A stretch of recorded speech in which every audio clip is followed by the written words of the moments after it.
max as well. So that's awesome. Now, beyond that, poly bags. This right here is the biggest problem of a poly bag. And that is because it will leave a crease on the back of your comic if you store it in, if you store it closely with other comics, or if you put it in a bag and board, it's going to put pressure on the back of that comic. So that's why poly bags are, to me, I don't like them. Some people like them. Some people think, keeping them in the poly bag, holds its value and stuff like that. That's cool. I mean, but also too, I'm not holding on to anything valuable, so I'm going to cut it out of it.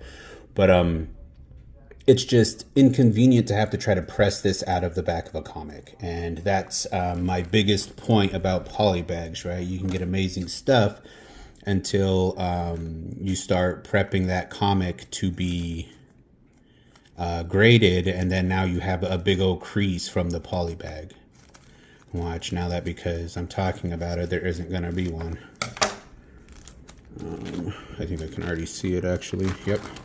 Okay, so I'm going to be a little aggressive considering the fact that it is what it is, right? And you can actually see the crease in the card from the poly bag. That's crazy. I did not expect that. That probably hurts the grade of the card. Oh well, I'm sure it's worth like 13 cents. So because of being the nerd that I am, I'm going to sleeve it.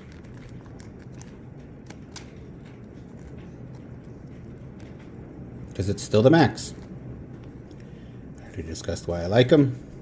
Cool, now I have a card, like I said before, which really sucks because it has that crease down the middle of it. But either way, moving on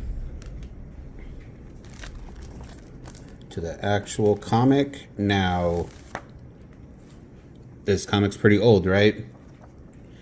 Look at that crease. That is the biggest problem with poly bags. They look cool, they can keep them clean, whatever. Okay, yeah, this has a lot of spine ticks, whatever.